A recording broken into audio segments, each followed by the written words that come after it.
चलिए एवरीबॉडी, तो आज हम स्टार्ट करने जा रहे हैं नया एक्ट। ठीक है जी, कर दे स्टार्ट, क्योंकि पुराने एक्ट को बहुत सारा हमने टाइम भी दे दिया, करवा भी दिया, रिवाइज भी करा दिया, क्वेश्चन आंसर भी करवाए हैं, टेस्ट भी लिए, एक टेस्ट पेंडिंग भी है। एक टेस्ट देना है और एक टेस्ट लेना है, ठीक है ना। तो कोई बात नहीं, चलिए अब हम आगे बढ़ते हैं।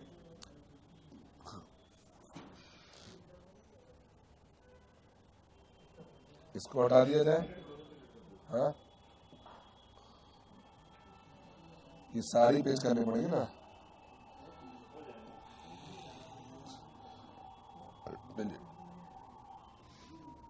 चलिए, तो बेटे हमारे अलग अलग एक्ट है जिनमें से हमने अभी कवर किया इंडियन पार्टनरशिप एक्ट 1932, भारतीय साझेदारी अधिनियम 1932, और उसकी अच्छे से रिवीजन कर लीजिए बढ़िया से, और टेस्ट की तैयारी कीजिए उसकी भी। और हम अब आगे बढ़ते हैं इंडियन कॉन्ट्रैक्ट एक्ट की ओर। ठीक है जी, स्टार्ट करें। कॉपीज ओपन कर लो जरा, थोड़ा थोड़ा लिख लिया जाए आज, है ना। सारा पढ़ के नहीं, थोड़ा लिख के भी किया जाएगा अब। तो Indian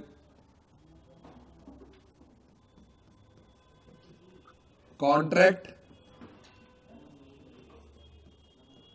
act 1872, Indian contract act 1872, ये कब आया बताएंगे क्या?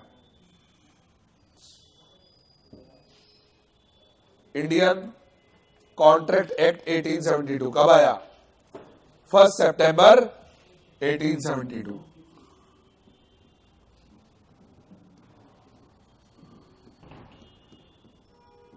कब आया बोलो? 1 सितंबर 1872। फिर it applies to whole of India. कहां पे अप्लाई होता है? पूरे इंडिया पे अप्लाई होता है।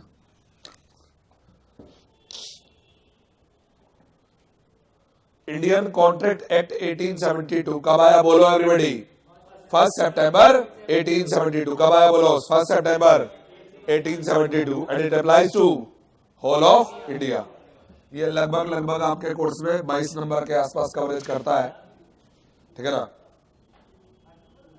अरे बहुत बड़ा है ये। हाँ, नहीं आप देखो ना भैया, कंपनीज भी तो है, कंपनीज भी कवरेज 13 नंबर का कवरेज करेगा, है लॉ का है। तो पार्टनरशिप तो आ गया, उसको रिवाइज कर लो। कॉन्ट्रैक्ट करवा ही रहा हूं थोड़ा बहुत। कब तक है? कब अभी है क्या? अच्छा, इसी 13 को है। तो एक काम करो, 5 साल के पेपर पढ़ के चले जाओ, और क्या।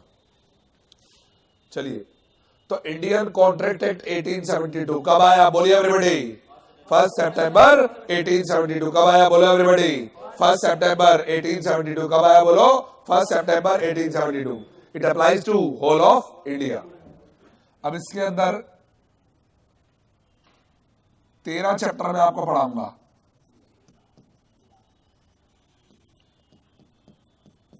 और मुझे लगता है कि 22 नंबर के आसपास का कवरेज ये रखता है,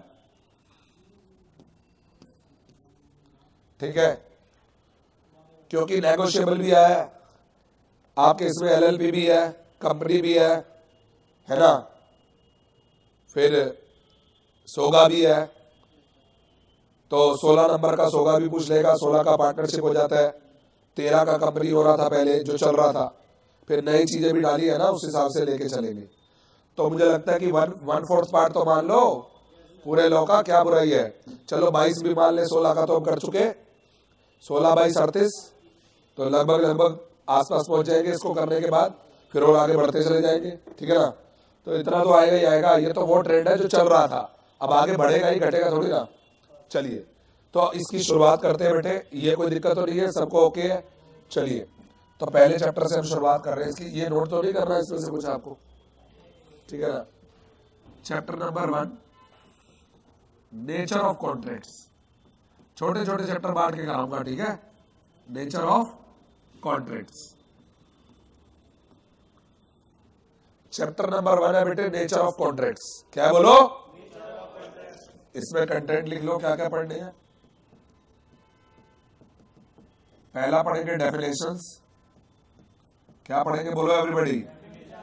डेफिनेशंस। दूसरा essential elements of a valid contract. Essential elements of a valid contract. और तीसरा types of contracts. Types of contracts. इतना करने के बाद हमारा जो नोट्स वाले के हिसाब से करूंगा, पहला चैप्टर खत्म कर दूंगा। ये 3 कंटेंट कर लो, पहला चैप्टर आपके हाथ में आ जाएगा।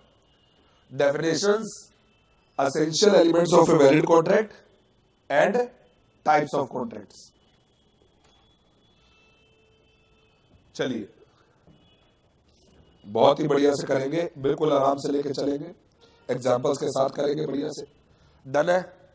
और प्लीज 2 से 3 बार और रिवीजन लगा लो पार्टनरशिप की। अच्छे से रिवीजन लगाओ, फिर टेस्ट दो, फिर आपको पता चलेगा कैसे क्या चीज करनी है। ठीक है? कर लिया नोट सबने? तो पहला क्या पढ़ना है? डेफिनेशंस, फिर essential elements of a valid contract, फिर टाइप्स ऑफ कॉन्ट्रैक्ट। आइए पढ़ते हैं। पहला आ गया आपके सामने डेफिनेशंस।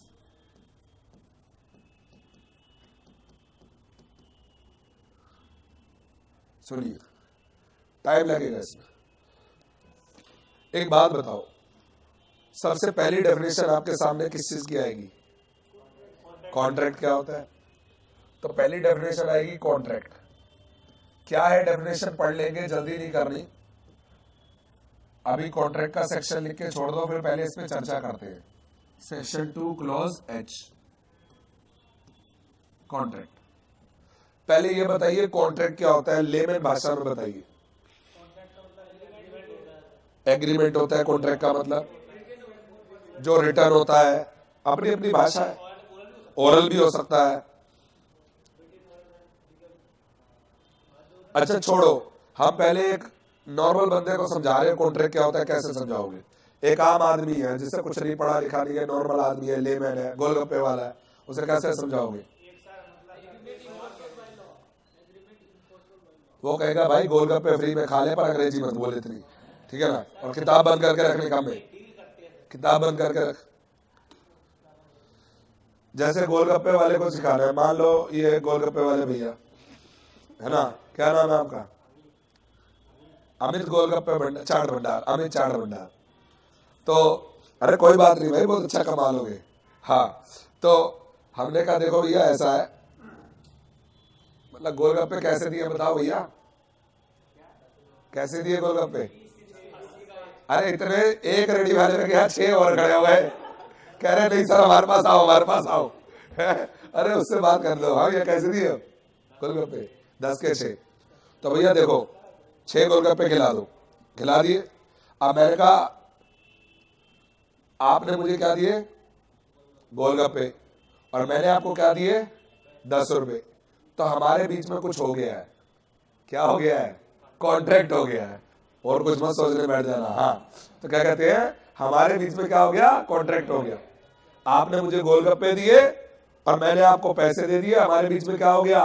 कॉन्ट्रैक्ट हो गया। सुबह शाम हम कॉन्ट्रैक्ट करते हैं। एक पेन खरीदा तो क्या किया? कॉन्ट्रैक्ट। कॉपी खरीदी, क्या किया? कॉन्ट्रैक्ट। मेट्रो से आए, क्या किया? कॉन्ट्रैक्ट। पेट्रोल डलवाया स्कूटी में, क्या किया? कॉन्ट्रैक्ट। जींस खरीद के लाए, क्या किया? कॉन्ट्रैक्ट। यहाँ पे हम पढ़ने आए, क्या किया? कॉन्ट्रैक्ट। सुबह शाम हम कॉन्ट्रैक्ट करते रहते हैं, लेकिन हमें फिर भी नहीं पता क्या होता है कॉन्ट्रैक्ट। तो हम जानेंगे कॉन्ट्रैक्ट क्या होता है। आपने एक जूस पिया, जाके मैंगो शेक पिया, क्या किया? आपने पैसे दिए, उसने मैंगो शेक पिला दिया, क्या है ये? कॉन्ट्रैक्ट। ठीक है ना? एक बच्चा रजिस्टर खरीद के लाया, स्टेशनरी की दुकान पे गया, कहता भैया रजिस्टर और 2 पेन दे दे। आपने पैसे दिए, उसने रजिस्टर दे दिया, पेन दे दिया, क्या किया? कॉन्ट्रैक्ट। आप यहाँ पे आए, आपने कहा हमें फाउंडेशन की क्लास चाहिए, आपने पेमेंट करी, हमने आपको क्लासेस दे दी, हमारे बीच में क्या है? कॉन्ट्रैक्ट है ना? अब चलो, अगर मान लीजिए हम आपको ना पढ़ाए, हम क्लास में कर दे, हमने पैसे ले ले, हम नहीं पढ़ा रहे, क्या करोगे? सर बाहर मिलो। बाहर मिलो वाला काम है इलीगल। लीगली क्या करोगे? बाहर मिलो तो तुम भी मिलोगे, तो हम भी मिल सकते हैं, है ना? लीगली क्या करेंगे? लीगली क्या करेंगे? कोर्ट में केस करेंगे, कोर्ट में। वही तो कह रहा हूं, जो वादा किया वो, जोर से बोलो, जो वादा किया वो, नहीं तो फिर कोर्ट। हाँ, जो वादा किया वो निभाना पड़ेगा, नहीं तो फिर कोर्ट जाना पड़ेगा। अब बचपन की बातें मत याद करना, जेल की रोटी खानी पड़ेगी, जेल का पानी पीना पड़ेगा, अब तो जेल में आना पड़ेगा, है ना। तो कॉन्ट्रैक्ट की बात करते हैं। एन एग्रीमेंट, बाद में लिख लेना, थोड़ा एंजॉय करो पहले कंसेप्ट को, छोटी सी डेफिनेशन है, बाद में लिख लेना। An agreement enforceable by law, an agreement enforceable by law is a contract. An agreement enforceable by law is a, एक ऐसा एग्रीमेंट जिसे लॉ में इन्फोर्स किया जा सके, लॉ में मुकदमा डाला जा सके, लॉ में केस किया जा सके, लॉ में स्यू किया जा सके। स्यू मतलब स्यू, नॉट स्यू, है ना। तो लॉ में स्यू किया जा सके, लॉ में सूट फाइल किया जा सके, वो क्या बन जाएगा? कॉन्ट्रैक्ट। कि जो वादा किया वो निभाना पड़ेगा, नहीं तो फिर कोर्ट जाना पड़ेगा। An agreement enforceable by law is a contract, एक ऐसा एग्रीमेंट जिसे लॉ में इन्फोर्स किया जा सके। अब बच्चे ने कहा लॉ में इन्फोर्स करने का क्या मतलब सर? लॉ में मुकदमा डाला जा सके। अगर आपने अपना प्रॉमिस पूरा नहीं किया तो मैं कोर्ट में जाके आपके ऊपर केस कर सकता हूं, और मैंने अपना प्रॉमिस पूरा नहीं किया तो आप कोर्ट में जाके मेरे ऊपर केस कर सकते हो। तो हमारे बीच में क्या है? एग्रीमेंट है। क्या है बोलो? कैसा एग्रीमेंट है? Legally enforceable agreement. क्या है बोलो बेटा? क्या है बोलो बेटा? Legally enforceable agreement, and that is a contract. लिखने की जल्दी मत करना, क्योंकि मैंने आपको कई बार बताया, लिख लिख कर जीवन गया, रिजल्ट मिला ना कोई। जो कोर्स को तूने समझ लिया, फिर फेल काहे को होए कबीरा, फेल काहे को होए। समझना जरूरी है, लिखना बाद में। और समझ नहीं आया तो लिख के क्या करोगे? लिखने की जल्दी ना करो भैया, आराम से बैठो। तो an agreement enforceable by law is a contract, एक ऐसे एग्रीमेंट जिसे कोर्ट में जाके क्या कर सकते हैं? इन्फोर्स। इन्फोर्स मतलब आप अपना कानूनी अधिकार है, लीगल राइट है, इस कॉन्ट्रैक्ट के अंतर्गत कोर्ट में जाके ले सकते हो। यस और नो एवरीबॉडी? एक एग्जांपल के जरिए समझते हैं, पहले लिखना दो फिर आराम से नोट करना।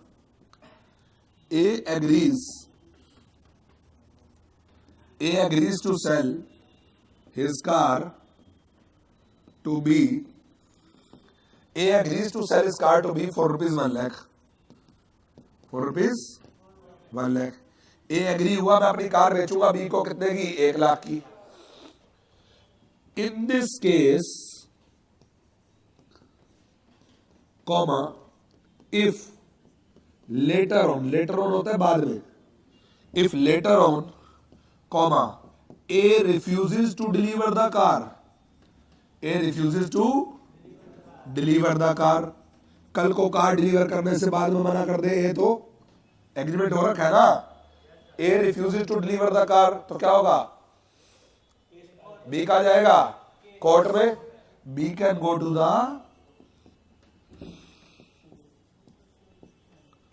B can go to the court of law. Court of law. अगर इस केस में, सुनिए, इस केस में अगर ए कार डिलीवर करने से मना कर दे तो B can go to the court of law. And if B refuses to pay the price, refuses to pay the price, if B refuses to pay the price, तो क्या होगा? A can, बोलो, A can go to the court of law.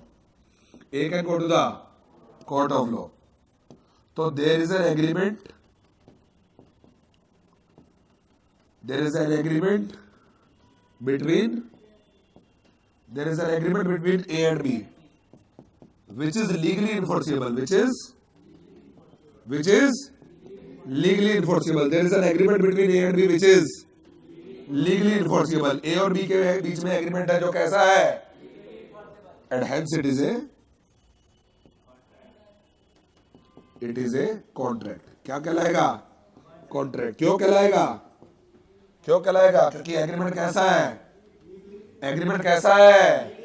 Legally enforceable. अगर किसी agreement में court में जाके आप अपना अधिकार ले सकते हो तो वो कॉन्ट्रैक्ट माना जाएगा। An agreement enforceable by law is a contract. Clear बात? तो अभी और आगे ये क्लियर एग्जांपल सभी को? बोलो सभी को क्लियर है? यस। आगे चलिए। तो एक थोड़ा सा मैथ्स भी पढ़ा दो, है ना? इतना अच्छा मैथ्स पढ़ते हो आप, मुझे पढ़ा दो मैथ्स, है ना? कॉन्ट्रैक्ट इक्वल टू, बोलिए, agreement plus enforceability by law. Contract equal to agreement plus enforceability by law. जो वादा किया वो निभाना पड़ेगा, नहीं तो फिर कोर्ट जाना पड़ेगा। Is it clear everyone? चलिए बेटा, अब आप इसे नोट कर सकते हैं आराम से, फिर इसको रिवाइज करके और आगे बढ़ेंगे। लीजिए, नोट कीजिए आराम से, कोई जल्दी नहीं।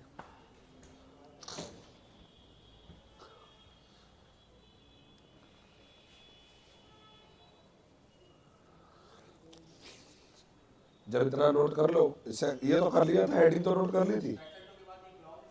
हाँ, क्लोज पढ़ते हैं बेटा। डेफिनेशन में ना सेक्शन के बाद क्लोज पढ़ेंगे, क्योंकि सेक्शन 2 की हेडिंग क्या, डेफिनेशन। अंदर के पार्ट का तो मीनिंग वो एक्सप्लेन कर नहीं रहा ना डेफिनेशन का, इसलिए क्लोज पढ़ते हैं सेक्शन 2 में। Section 2 close H. अच्छा मुझे बताओ, ये कर लिया, हेडिंग तो नोट कर लिया, सेक्शन 2 क्लोज एच। तो थोड़ा सा इसको ऊपर कर देता हूँ ना, फिर मैं भी आराम से बैठूंगा थोड़ी देर। हाँ, नोट कीजिए।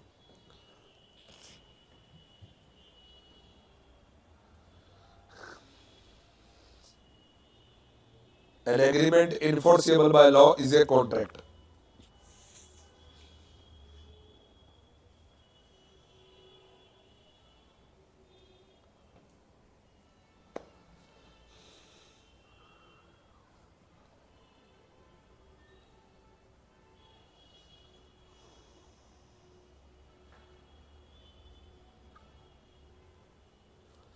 शुरू के 3 चैप्टर बिल्कुल स्लो चलेंगे, उसके बाद गियर डलेगा अगला, क्योंकि इनमें हम जल्दी नहीं कर सकते। जब 3 चैप्टर हो जाएंगे फिर छोटे छोटे आएंगे, फटाफट 2-2 कंटेंट वाले, वो जल्दी हो जाएंगे। शुरू के 3 चैप्टर में टाइम लगेगा, और अच्छा खासा टाइम लगेगा। मान के चलिए 7 क्लास से, 7 से 8 क्लास से।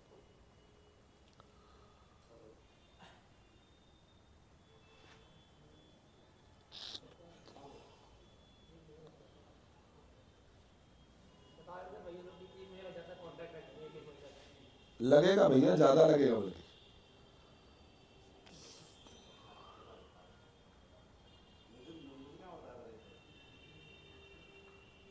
जितना जल्दी हम पढ़ा देंगे उतनी दिक्कत आपकी बढ़ जाएगी, आपको याद करने में टाइम लग जाएगा।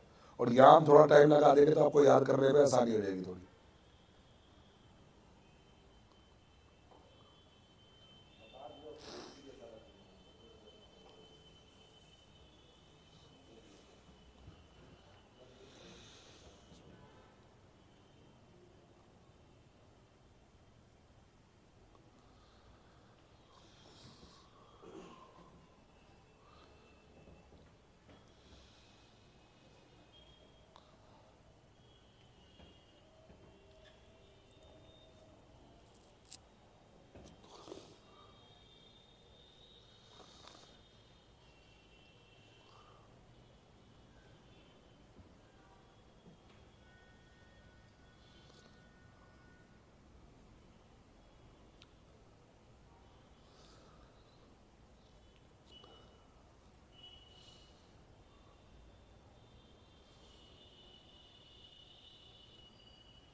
कर लिया बेटे?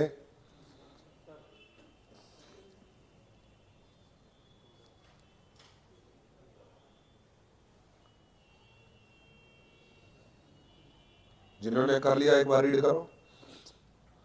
Contract section 2 clause H. Section 2 clause H, an agreement enforceable by law is a contract. एक ऐसा एग्रीमेंट जिसे लॉ में इन्फोर्स किया जा सके, लॉ में मुकदमा डाला जा सके, लॉ में केस किया जा सके, लॉ में स्यू किया जा सके, क्या मान जाएगा? कॉन्ट्रैक्ट। ठीक है? Contract is equal to agreement plus enforceability by law.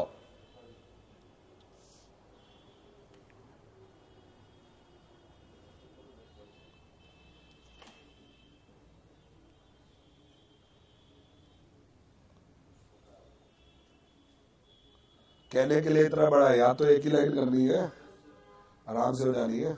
आज सिर्फ डेफिनेशन होनी है, फिर एसेंशियल एलिमेंट में टाइम लगेगा, फिर उसके बाद फिर वो टाइप्स ऑफ कॉन्ट्रैक्ट आएगा, धीरे धीरे आराम से, ठीक है ना।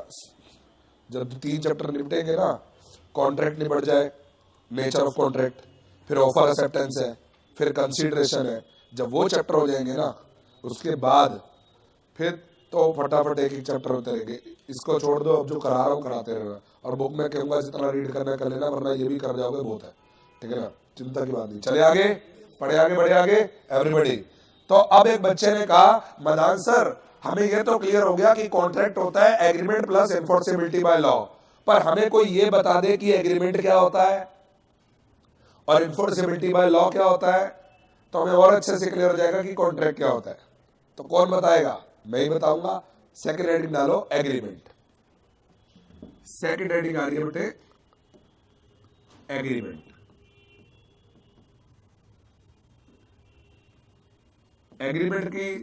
एग्रीमेंट का सेक्शन है सेक्शन 2 क्लॉज ई, छोटे वाला ई ब्रैकेट में। अगर ये ई कैपिटल में कर दिया तो गलत, और ब्रैकेट से हटा दिया तो गलत। जैसे दिया है वैसे ही लिखना है। अगर ई को आपने ब्रैकेट से निकाल दिया तो गलत हो जाएगा, और अगर आपने ई को कैपिटल में लिख दिया तो भी गलत हो जाएगा। जैसे दिया वैसे ही लिखना है। अब सुनिए, अब कोई लिखेगा नहीं, साथ साथ हेडिंग डाल के छोड़ दो। सेक्शन 2 क्लॉज ई एग्रीमेंट, ध्यान से देखिए, अब समझना है, उसके बाद लिखना है। Every promise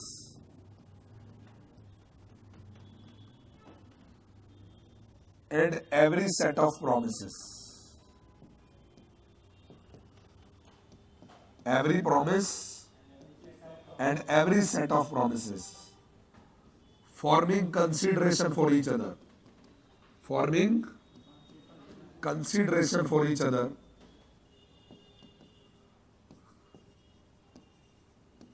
is an agreement. Every promise, बस इतनी डेफिनेशन है, ज्यादा लंबी चौड़ी नहीं है। Every promise and every set of promises forming consideration for each other is an agreement. हर वादा, कहते हैं ना झूठा है तेरा वादा, वादा तेरा वादा। Every promise, हर वादा, and every set of promises, set क्या होता है? जोड़ा। प्रॉमिस के बदले प्रॉमिस।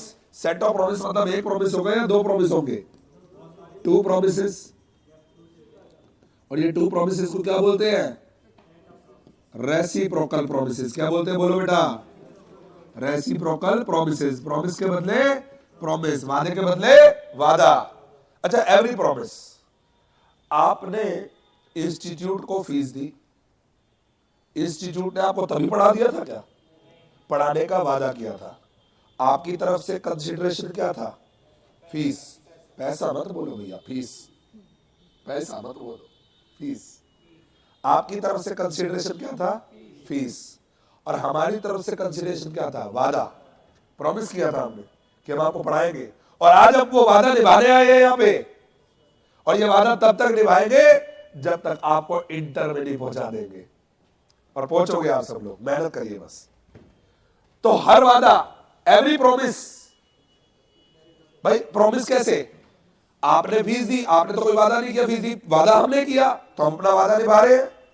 और सेट ऑफ प्रॉमिस मतलब आपने फीस देने का वादा किया और हमने पढ़ाने का वादा किया, तो आपकी तरफ से भी क्या था? प्रॉमिस। और हमारी तरफ से भी क्या था? प्रॉमिस। दोनों मिलके क्या बन गई? Reciprocal promise. क्या बन गई? और कंसिडरेशन का मतलब होता है बदले में क्या मिला, वो पढ़ाया जाएगा आपको। अभी एग्जांपल दूंगा तो ये क्या बन जाएगा? एग्रीमेंट। तो एक बार पहले इसको समझते हैं, फिर एग्जांपल समझेंगे, फिर इक्वेशन समझेंगे, फिर गाना गाएंगे, फिर आगे बढ़ेंगे, है ना। तो आइए, एवरी प्रॉमिस, बोलिए everybody. Every and every set of forming consideration for is an agreement. बोला करो नालायकों दोबारा से। Every and every set of, every set of के आगे प्रोमिसेस बोलना है। सारे लोग बोल रहे हैं, मैं सुन रहा हूं, सही बोल रहे हो। तो every promise and every set of forming consideration for is an agreement. Every promise and every set of promises forming consideration for each other is an agreement. आइए जरा बात करते हैं एग्जांपल से, पहले समझते हैं ये है क्या बीमारी, फिर इसको ठीक करेंगे। देखिए एग्जाम्पल देखिएगा, और ऐसे मत लिख के आना जैसे दे रहा हूं, टेक्सचुअल में लिखेंगे एग्जाम्पल, अगर लिखना पड़ जाए तो। वैसे तो एग्जाम्पल वो खुद ही देगा, PLE हटा के एग्जाम, और एग्जाम के अंदर आपको सॉल्यूशन करना ही है। तो देखिए ए ने बी को प्रॉमिस किया, ए ने बी को प्रॉमिस किया, प्रॉमिस मतलब बोलो हिंदी में वादा किया, ए ने बी को वादा किया, ए ने बी को प्रॉमिस किया, क्या प्रॉमिस किया, to deliver 100 bags of wheat, to deliver 100 bags of wheat, गेहूं है भैया। ए ने बी को प्रॉमिस किया कि मैं तुम्हें 100 बोरी गेहूं की दूंगा, ठीक है भैया। और बी ने क्या कहा, बी ने बी ए को प्रॉमिस कर दिया, बी ने बी ए को क्या किया बोलो, प्रॉमिस, क्या किया बोलो, हिंदी में बोलो वादा, to pay the price on delivery, to pay the price on delivery. A ने बी को वादा किया कि मैं तुम्हें 100 बैग ऑफ व्हीट सप्लाई करूंगा, और बी ने ए को वादा किया to pay the price on delivery. तो मुझे बताओ ए की तरफ से क्या बोलो, जोर से बोलो, जय माता दी, है ना, प्रॉमिस। ए की तरफ से क्या बोलो, और बी की तरफ से भी क्या बोलो, तो ये दोनों प्रॉमिस मिलके क्या बन गया बोलो, रेसिप्रोकल प्रोमिसेस। क्या बन गया बोलो, reciprocal promises. Very good. Picture अभी बाकी है मेरे दोस्त, देखना मजा आएगा। इतना क्लियर है तो बोलो, इतना क्लियर है। अब मैं लिखूंगा इंग्लिश, हेलो सुनो, आप लोग भी सुनो, मैं लिखूंगा इंग्लिश, बोलूंगा हिंदी, तो ध्यान रखना बोर्ड पे भी और मेरी जबान पे भी, लिखूंगा इंग्लिश, बोलूंगा हिंदी। देखो ए ने, इधर देखो बोर्ड पे, देखो बोर्ड पे, ए ने बी को क्या दिया, देखो क्या दिया लिख रहा हूं मैं, ए ने बी को क्या दिया, क्या दिया नालायकों बताओ पढ़ के ऊपर से, दिया या देगा, क्या देगा, 100 bags of wheat. Very good बेटा, ए ने बी को क्या दिया या देना है, 100 बैग्स ऑफ व्हीट, बहुत अच्छे बच्चे हो। और बी ने ए को क्या दिया या देगा, बी की तरफ से ए को क्या कंसीडरेशन है, प्राइस, प्राइस, वेरी गुड। ए की तरफ से बी को क्या कंसीडरेशन है, 100 bags of wheat. 100 bags of price क्या होता है नालायक, ए की तरफ से बी को क्या कंसीडरेशन है, 100 बैग्स ऑफ व्हीट, और बी की तरफ से ए को क्या कंसीडरेशन है, प्राइस। तो प्रॉमिस भी है और कंसीडरेशन भी है, वाह, प्रॉमिस भी है और कंसीडरेशन भी है, तो क्या बन गया, एग्रीमेंट। क्या बन गया, एग्रीमेंट।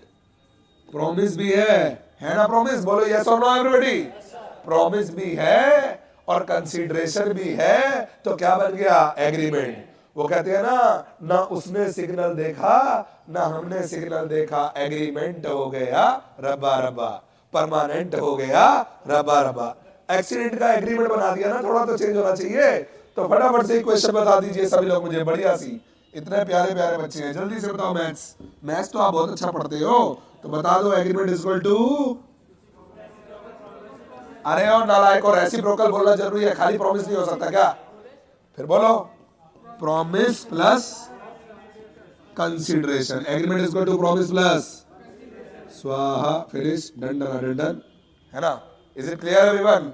तो एवरी प्रॉमिस, बोलो ना, every and every set of forming consideration for is an, every promise and every set of promises forming consideration for each other is an agreement. Section 2 clause E, section 2 clause E, section 2 clause I। किसी ने सुई चुभाई, काय को बोला आई, E, है ना। चलिए चलिए आइए, मेरे बच्चे से नोट कर लो, है बेटा, नोट कर लो, आराम से नोट कीजिए, शाबाश, बड़े प्यारे बच्चे हैं।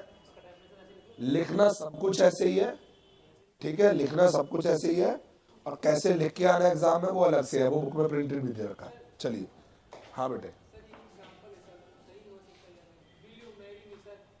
अरे करवाएंगे तेरी शादी, रुक जा पहले से नोट कर। Will you marry me, why I will marry you, अब बैठ के से करो पहले नोट। बताओ यार, मतलब 2 हफ्ते हुए नहीं क्लास से, होते ही प्रपोजल देने शुरू कर दिए इसने। मेल टू मेल लिमिट होती है बोलने की बेटा। चलो आप बताएंगे, वो अगले एग्जाम्पल बताएंगे। चलिए नोट कीजिए। बिल्कुल एग्रीमेंट होगा और पक्का एग्रीमेंट करेंगे कॉन्ट्रैक्ट वाला, पर तुम्हारे साथ नहीं करेंगे, हमारा हो रखा है, चिंता ना करो, नॉट एलिजिबल।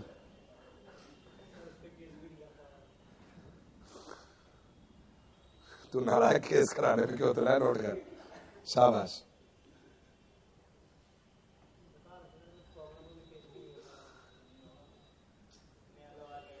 नहीं नहीं भैया पढ़ो, अब ये पढ़ो, ज्यादा भावुक मत हो, पढ़ो, इसे नोट करो, आगे बढ़ेंगे।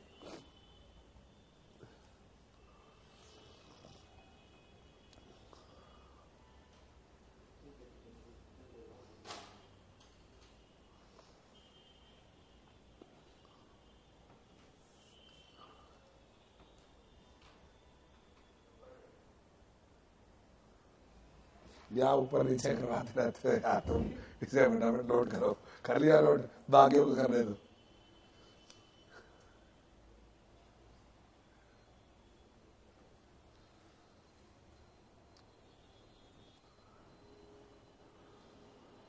इतना नोट कर लिया बेटे, ये यहाँ तक कर लिया रेसिप्रोकल प्रोमिसेस दर्शाओगे, तो फिर मैं एग्जांपल लगा सकता हूँ ना इसको।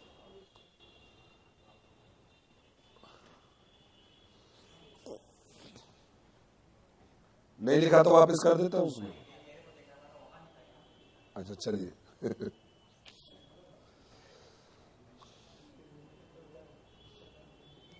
इनकी साथ साथ तैयारी करो, बस इतना कहेंगे, पूरा फुल एंजॉय करा के कराएंगे, चिंता ना करिए, लेकिन साथ साथ तैयारी करो बेटा। एकदम नंबर लाने 80 क्रॉस, उससे कम में काम नहीं चलेगा, ध्यान रखना। अटेम्प्ट नहीं कह रहा, मार्क्स लाने की बात कर रहा हूँ। एक कहेगा हाँ सर हो गया, मैंने कहा कितना क्या करता है, 80 क्रॉस, आपने कहा था इतने करके आना है, मैंने कहा नारायण नंबर लाने को कहा था इतने, ठीक है ना।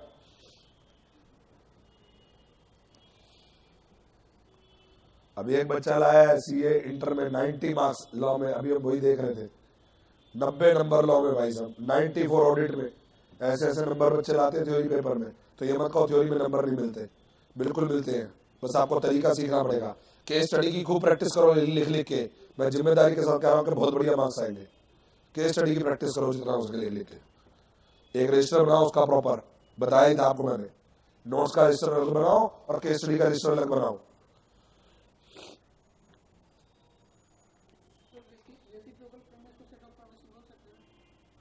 रेसिप्रोकल प्रॉमिस होता है, प्रॉमिस के बदले प्रॉमिस, और जब एक तरफ से प्रॉमिस होगा तो उसे खाली प्रॉमिस बोलेंगे। सेट ऑफ प्रॉमिस वही होती है रेसिप्रोकल प्रॉमिस।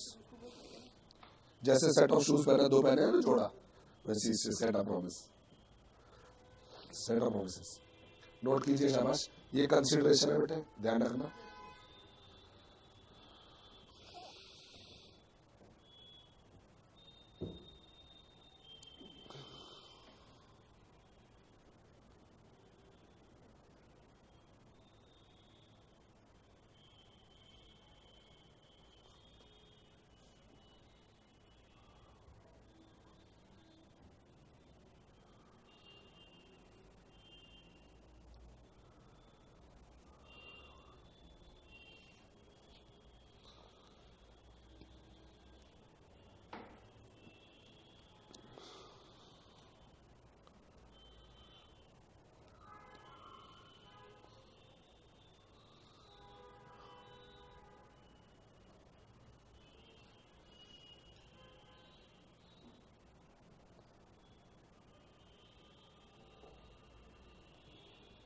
कर लिया,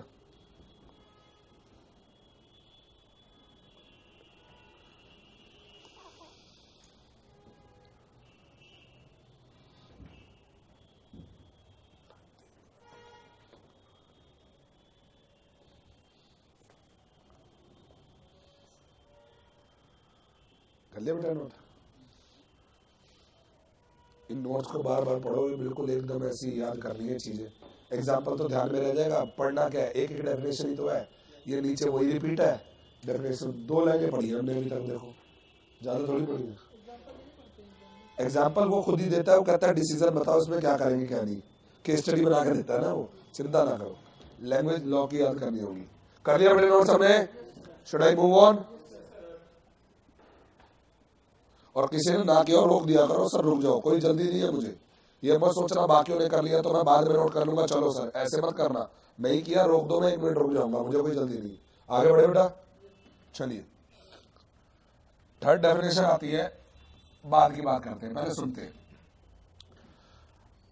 अब एग्रीमेंट क्या बताया था? Promise plus consideration.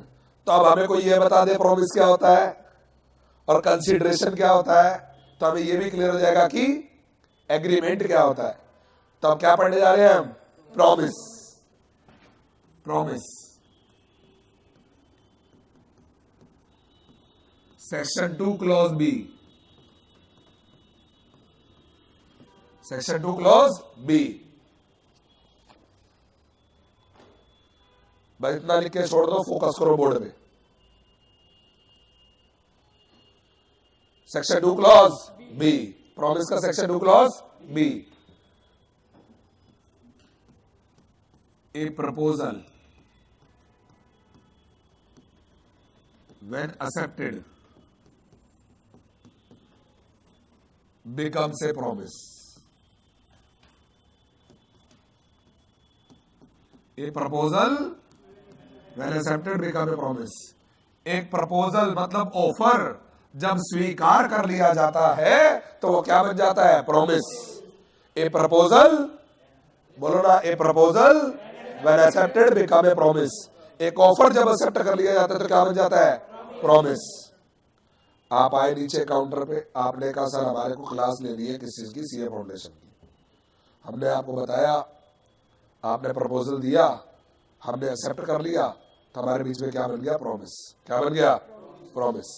एक एग्जांपल भी करते हैं, जरा ध्यान से देखो।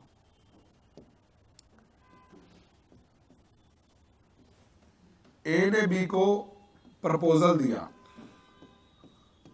प्रपोजल को दूसरा नाम क्या कहते हैं? ऑफर। ऑफर। ए ने बी से कहा, कुछ तो कहा, क्या कहा? विल यू मैरी मी? ले आ गए बे तेरे मन के ख्याल बाहर। ए ने बी से कहा will you marry me? B ने क्या रिप्लाई किया पता है? ले मैं तो बचपन से तैयार बैठी हूं। वाह। तो बी ने प्रपोजल क्या कर लिया? एक्सेप्ट कर लिया। क्या कर लिया? प्रपोजल। क्या कहा बी ने? Yes of course.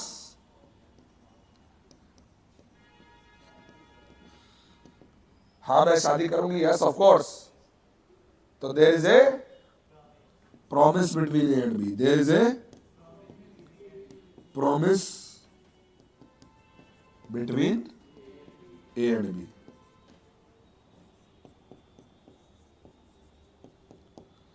एक बच्चे ने कहा सर आप तो ऐसे ही सोशल वगैरह में चले गए। भैया मैरिज कॉन्ट्रैक्ट जो होते हैं वो लीगल कॉन्ट्रैक्ट होते हैं, ध्यान रखना। वो सोशल कॉन्ट्रैक्ट नहीं होते। लीगली मैरिज तो रजिस्टर्ड भी होती है हिंदू मैरिज एक्ट में, चाहे हिंदू लॉ हो मुस्लिम लॉ हो। मुस्लिम लॉ में it is purely a contract. Muslim law कहता है, मैंने शरीयत कानून भी पढ़ा है, मुस्लिम लॉ भी पढ़ा है, हिंदू लॉ भी पढ़ा है। हिंदू क्या एलएलबी में तो सब पढ़ना होता है ना, इसलिए सीए के बाद अभी एलएलबी करी हमने।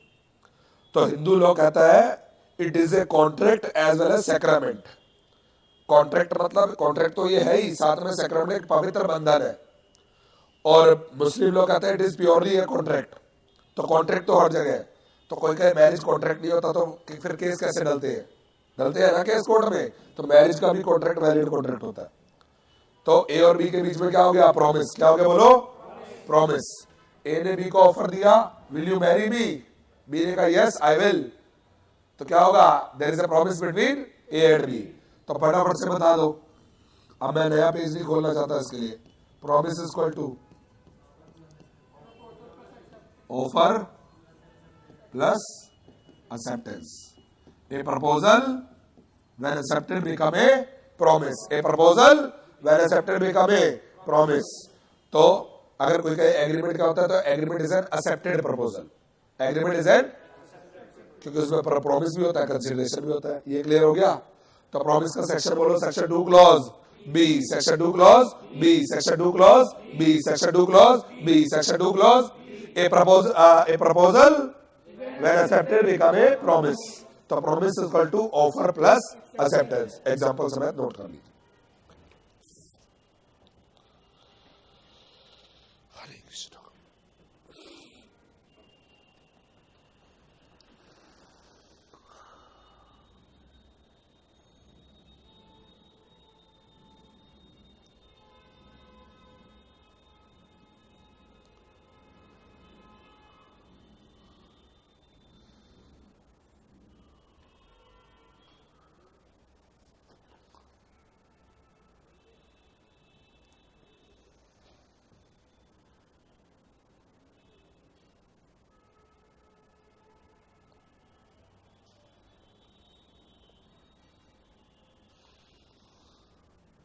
एग्जाम्पल्स भले रीड करो बार बार, लेकिन डेफिनेशन पक्की याद कर लेना।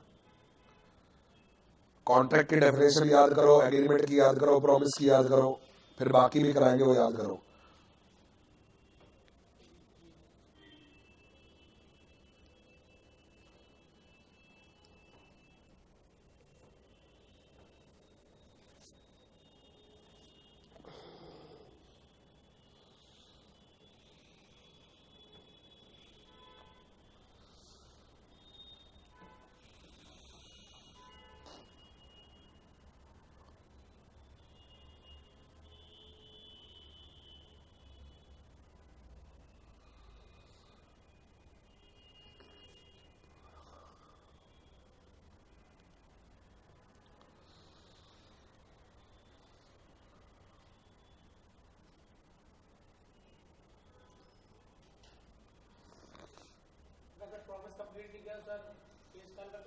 डिपेंड करेगा वो प्रॉमिस है कैसा, लीगली इन्फोर्सेबल है या नहीं। अगर लीगली इन्फोर्सेबल है तो आप केस फाइल कर सकते हो। अगर लीगली इन्फोर्सेबल है, मैंने प्रॉमिस किया था तेरे घर चाय भी नहीं आऊंगा, नहीं आया, कोर्ट में जाएगा, चाय का प्याला लेके जज साहब ये पियो और इस पे केस डालो, नहीं आ सकता ना, वो अभी पढ़ाऊंगा, है ना। Is it clear everyone? Note कर लिया सबने? कर लीजिए, जिसने नहीं किया कर लीजिए। प्रॉमिस क्या होता है? Section 2 clause B, a proposal when accepted become a promise. तो promise is equal to offer plus acceptance. चले आगे। वो भाई रह गया टोपी वाला, हो गया note? Very good. Fourth, heading डाल के छोड़ दो, कंसीडरेशन। कंसीडरेशन, कंसीडरेशन ना, एक बात याद रखना, जिंदगी भर याद रखोगे क्या होता है। हिंदी में याद रख लो एक बात, बदले में क्या मिला। कंसीडरेशन क्या होता है बोलो? तुमने फीस दी, यहाँ पे दी या देने का वादा किया, जो भी किया, बदले में क्या मिला? क्लासेस हम पढ़ा रहे हैं, हमें बदले में क्या मिलेगा? पारितोषिक, रेम्युनरेशन, यस और नो। हमारा जो भी चार्जेस हमें मिलेंगे ना, यस और नो। बदले में क्या मिला? कोई जॉब कर रहा है, उसे बदले में क्या मिलता है? सैलरी। और एम्प्लॉयर को क्या मिलता है? सेवाएं, सर्विसेज, यस और नो एवरीबॉडी। तो वही तो है। कंसीडरेशन क्या होता है? ध्यान से देखिए, लिखेगा नहीं कोई भी साथ साथ। कंसीडरेशन मीन्स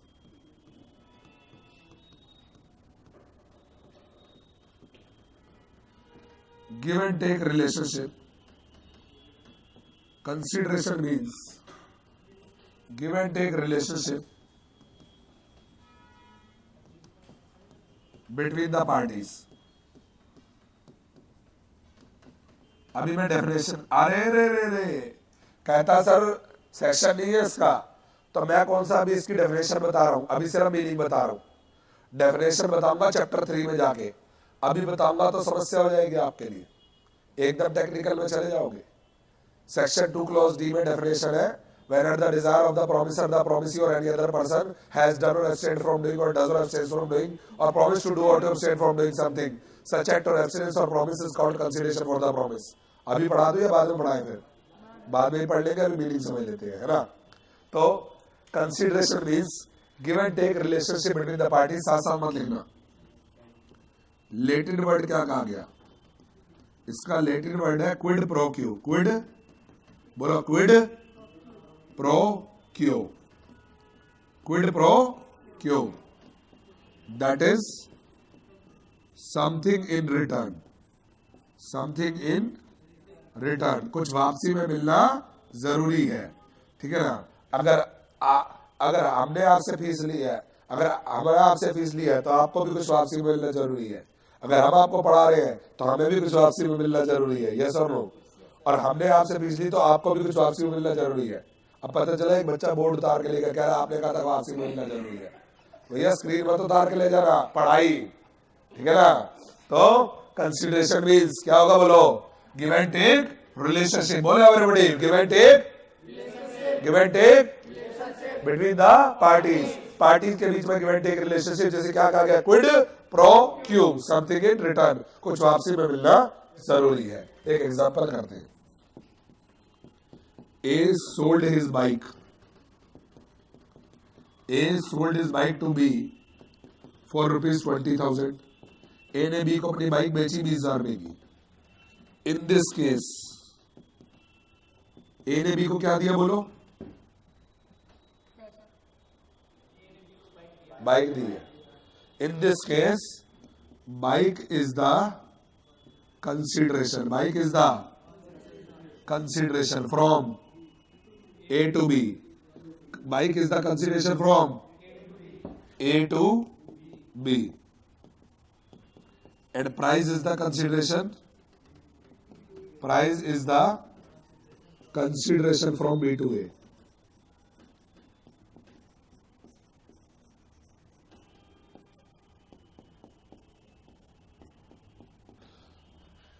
क्लियर है बात? तो कंसिडरेशन का मतलब क्या बताया मैंने? Consideration means give and take relationship.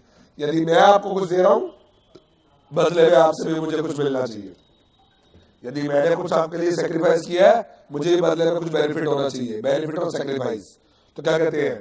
Consideration means give and take relationship, give and take relationship between the parties. Latin word quid pro quo, बोलो सब लोग, Latin word quid pro quo, Latin word quid pro quo, that is something in return, कुछ वापसी में मिलना जरूरी है। Clear है बात सभी को? विद एग्जांपल नोट कर लो।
Consideration means give and take relationship between the parties. Latin शब्द में कहा गया, लेटिन भाषा में कहा गया quid pro quo. Quid pro quo का मतलब होता है समथिंग इन रिटर्न, कुछ वापसी में मिलना चाहिए। भाई तुम पैसे खर्च रहे हो तो तुम्हें कुछ वापसी में मिलना चाहिए, ठीक है ना? अगर हमने गोलगप्पे वाले को पैसे दिए तो गोलगप्पे खाने को मिलेंगे ना? हमने ये मेट्रो का टिकट लिया तो हमारे को सफर करने को मिलेगा। हमने पेट्रोल पंप पे पैसा दिया तो वो पेट्रोल डाल के देगा। हमने बस वाले को पैसा दिया तो वो अपना पहुंचाएगा जहाँ पे पहुंचाना है, स्टैंड पे। यही तो है समथिंग इन रिटर्न। आप हमें फीस दे रहे हो, हम आपको पढ़ा रहे हैं, समथिंग इन रिटर्न। आपने इंस्टीट्यूट को पैसा दिया, इंस्टीट्यूट ने आपको रजिस्टर कर दिया सीए के अंदर, समथिंग इन रिटर्न। किताबें भी दी आपको, यस और no everybody? Something in return का मतलब तो यही होता है ना।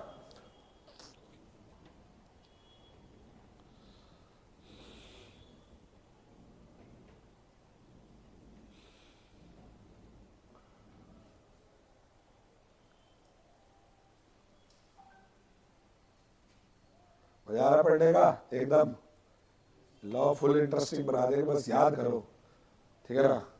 लॉ में मजा बहुत आएगा पढ़ने का, प्रैक्टिकल लाइफ का है ना, रोज डील करते हैं इन चीजों से, ठीक है ना?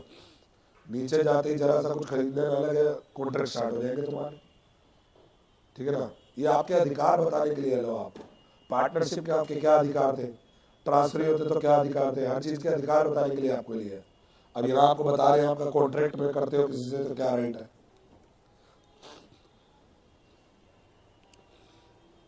कर लिया?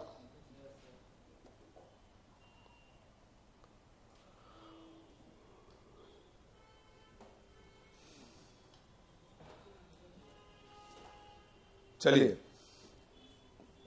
अब पांचवी डेफिनेशन आखिरी है आज की मतलब डेफिनेशन की, क्योंकि ऑफर एक्सेप्टेंस तो अगले चैप्टर में बताऊंगा।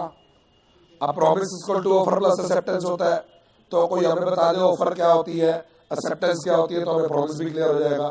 तो ऑफर क्या होती है, कैसे देनी है कि एक्सेप्ट हो जाए, सिखाऊंगा, ट्रेड करूंगा आपको, उसमें चिंता ना करो।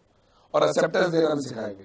एक्सेप्टेंस क्या होता है, कैसे दिया जाता है, वो सब हम सीखेंगे चैप्टर 2 में जाके, ऑफर एंड एक्सेप्टेंस में। अभी आप फिलहाल बताइए क्या रह गया इसमें हमारे को सीखना डेफिनेशंस के अंदर। Enforceability by law, very good, heading डालो और चुपचाप बैठ जाना उसके बाद आराम से। ये बहुत इंपॉर्टेंट है भैया, यहां से केस स्टडी बनता है। अच्छा क्वेश्चन है, ये पॉइंट इंपॉर्टेंट है। एनफोर्सेबिलिटी बाय लॉ, बस मेरी बात का जवाब देते रहना और मैं लिखता रहूंगा, बाद में आप लिख लेना। आप ही से जवाब मांगूंगा इस टॉपिक का, ठीक है। अब सुनो, पहले क्वेश्चन का जवाब दो, क्या सारे एग्रीमेंट कॉन्ट्रैक्ट होते हैं? क्या बोलो, क्या सारे एग्रीमेंट कॉन्ट्रैक्ट होते हैं? नहीं। तो मैं आपकी बात लिख देता हूं जो आपने मुझे कही, ऑल एग्रीमेंट्स आर, ये आपने बताया मुझे, आर नॉट कॉन्ट्रैक्ट्स। आपने बताया नहीं मुझे, all agreements are not contracts. फिर आप मुझे बताओगे only those agreements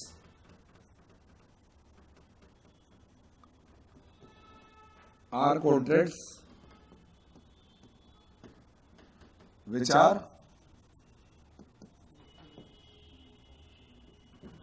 only those agreements are contract which are, अच्छा ये भी आपने बता दिया, very good. Only those agreements are contract which are enforceable by law. फिर paragraph change, an agreement is said to B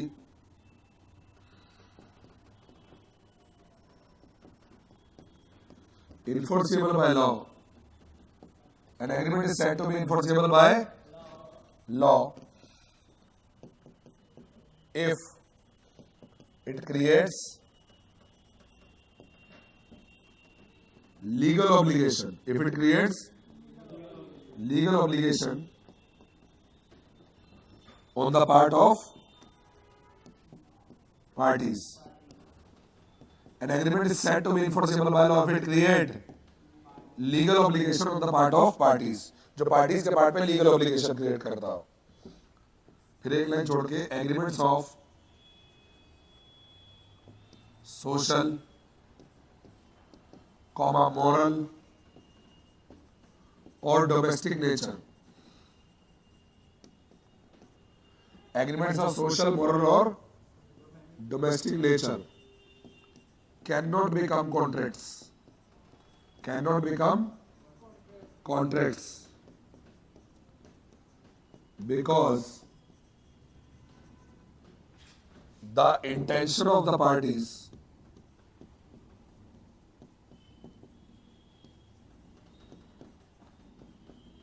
is not to create a legal relationship, is not to create a legal relationship.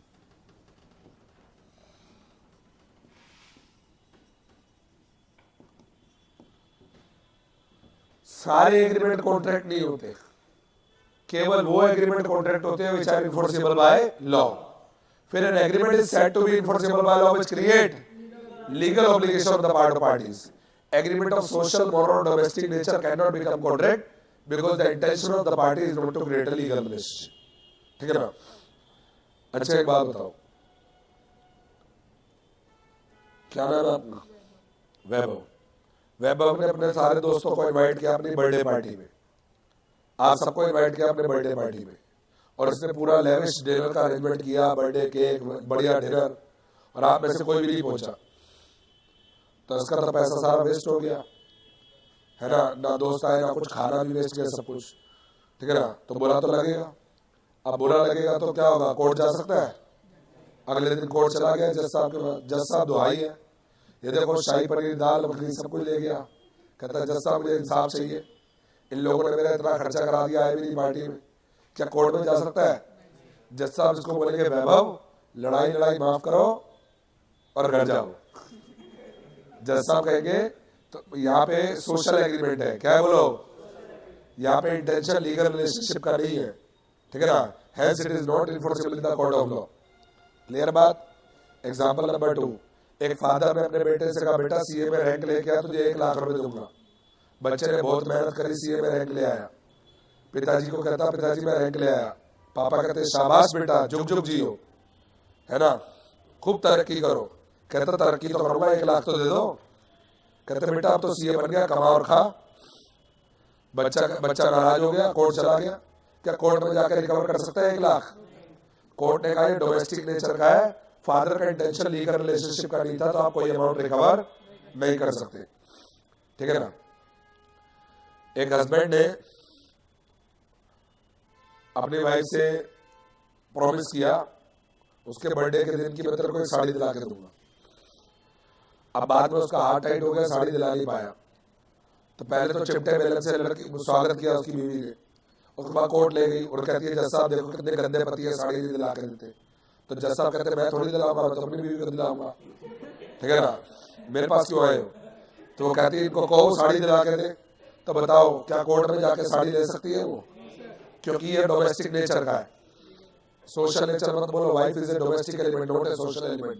भगवान ना करे तुम्हें social wife मिले, है ना। तो court ने कहा ये डोमेस्टिक नेचर का है, not enforceable in the court of law. Court में जा सकते हो क्या? नहीं जा सकते हैं क्या कोर्ट में? नहीं। ऐसे ये केस था बेलफर वर्सेस बेलफर का केस था, बड़ा इंपॉर्टेंट केस है भाई। कलर चेंज करके लिख रहा हूं, यहाँ पे नोट करना बाद में, साथ साथ ही यहाँ पे रेफर जरूर करना है। बेलफर वर्सेस, सारा प्रिंटेड दिया, इसके बारे में पढ़ना आराम से। बेलफर वर्सेस बेलफर 1919 का केस है ये।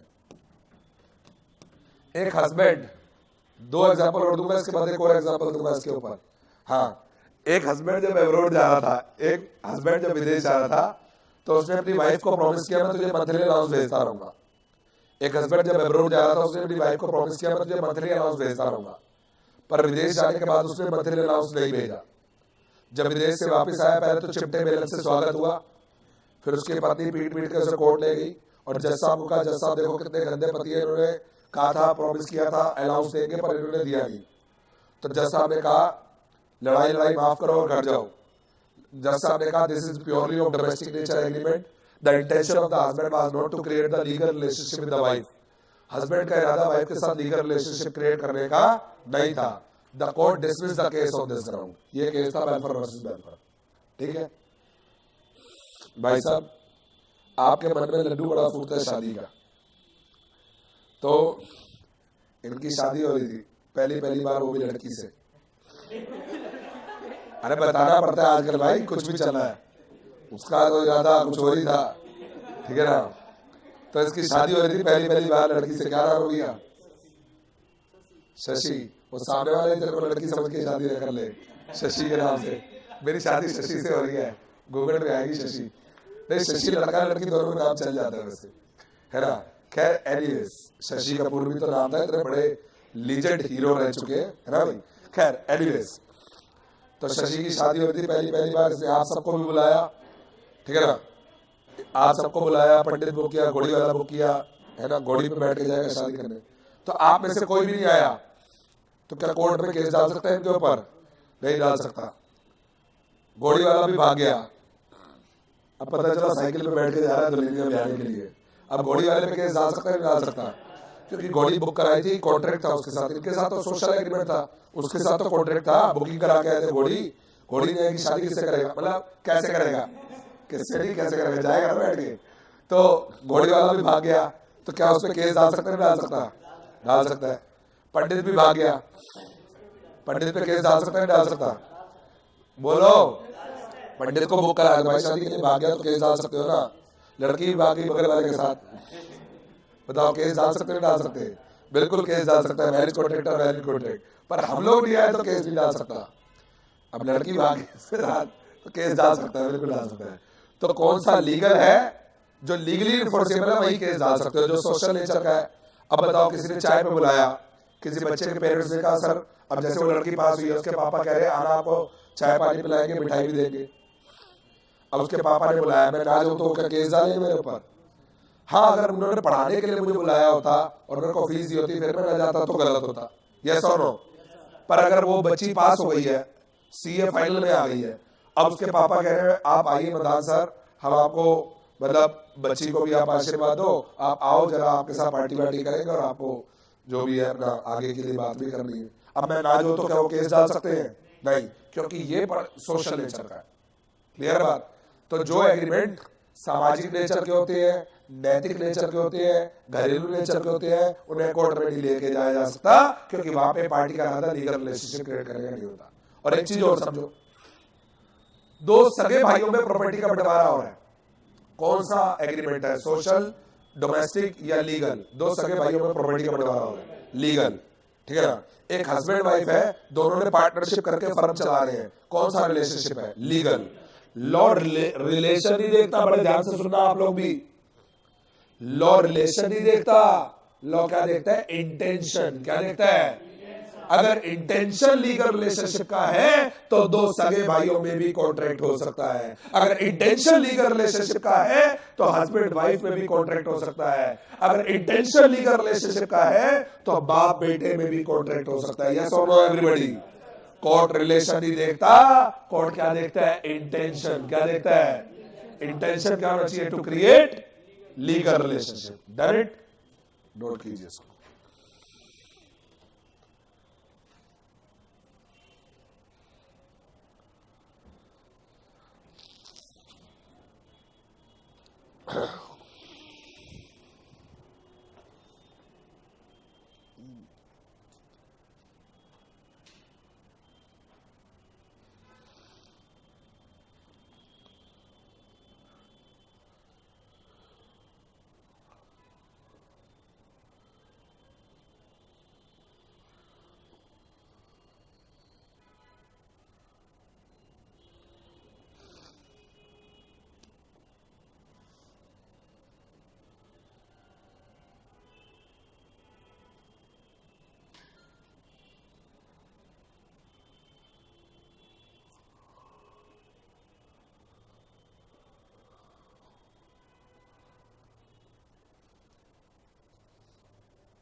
एग्जाम्पल बहुत बढ़िया दिए हुए इसमें, बुक में भी दे रखे हैं, मैंने भी बता दिए, ठीक है?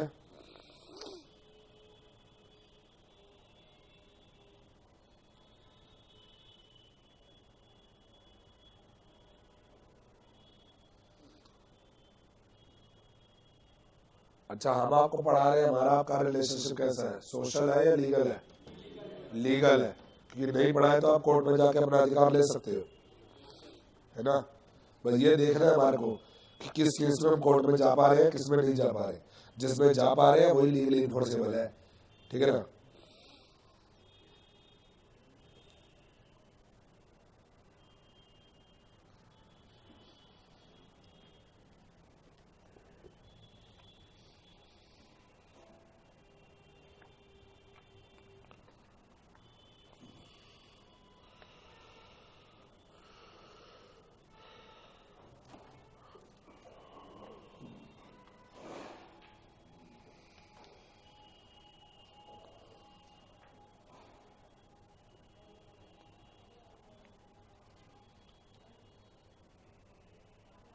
जैसे ये सर लीगल कॉन्ट्रैक्ट है सर, जैसे दो लोगों के बीच सर मतलब कॉन्ट्रैक्ट हो गया कि सर मतलब इनका लड़का इनकी साथ शादी करेगा, तो बाद में नहीं कर सकते सर? लीगल कॉन्ट्रैक्ट केस डाल सकते हैं।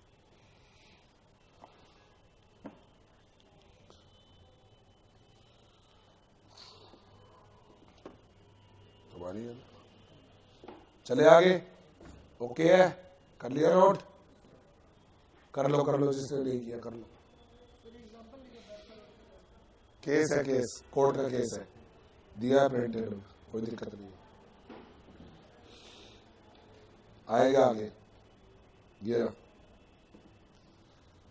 सारी चीजें दी है प्रिंटेड में, ये भी पढ़ते रहो, बुक भी पढ़ते रहो, आराम से कवरेज हो जाएगा। ये रहो,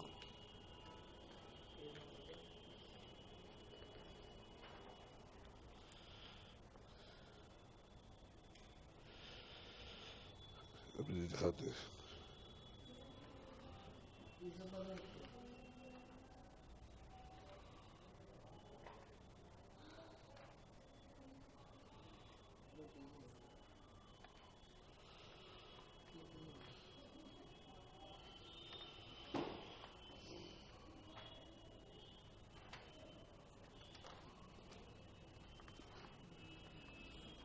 कोई बात नहीं, इसमें नहीं होगा, ठीक हो जाएगा।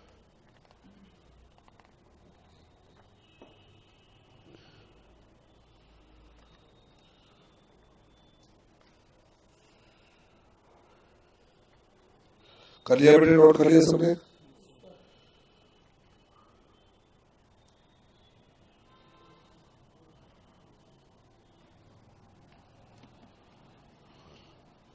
ये ठीक है, एग्जाम्पल यहाँ दे रखा है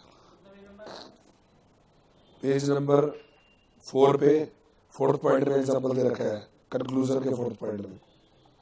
ठीक है, चलिए आगे बढ़े। तो पहला टॉपिक डन हो गया, लगाओ टिक डेफिनेशन वाले पे।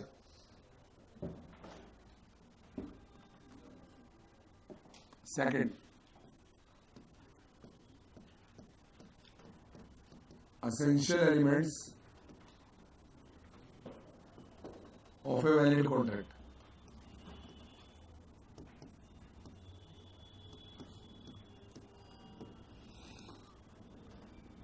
Essential elements of a valid contract. Second topic यही है, essential elements of a valid contract। ध्यान से देखिएगा पहले। सेक्शन 10 क्या कहता है? सेक्शन 10 याद रखना है, इसमें क्या याद रखना है? कहता है ऑल एग्रीमेंट्स आर, बताओ कॉन्ट्रैक्ट होते हैं या नहीं होते ऑल एग्रीमेंट? तो इसने कहा all agreements are contracts if लगा दिया ना उसने बाद में, all agreements are contract if लगाया उसने, they are made by the free consent. If they are made by the free consent of the parties competent to the contract, of the parties competent to the contract for a lawful consideration.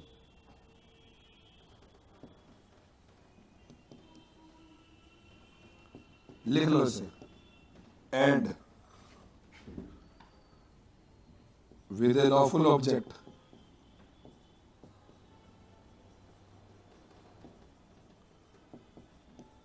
And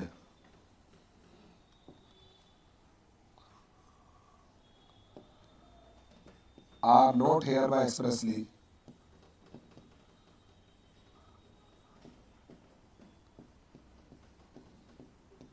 declared to be void.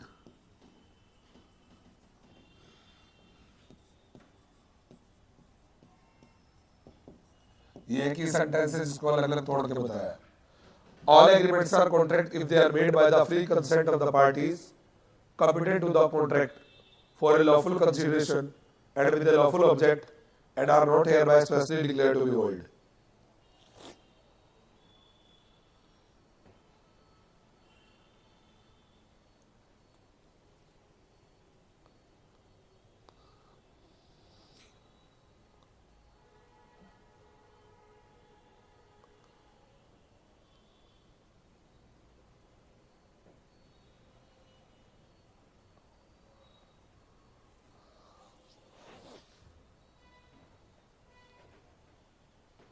Section 10 पढ़िए।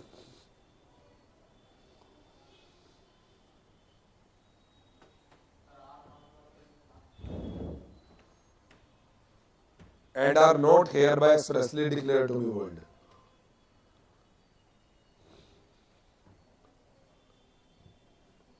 सभी agreement को contract माना जाएगा यदि वो parties की free consent से बने हो। कौन सी पार्टीज? जो कॉन्ट्रैक्ट करने योग्य हो। किस चीज के बदले बने हो? लॉफुल कंसिडरेशन के बदले। पर्पस भी क्या होना चाहिए? लॉफुल होना चाहिए, और लॉ के द्वारा वही डिक्लेयर ना किए गए हो। बताएंगे इनके बारे में। इसी से तो एसेंशियल एलिमेंट निकलेंगे कई, और कई अलग से भी पढ़ेंगे।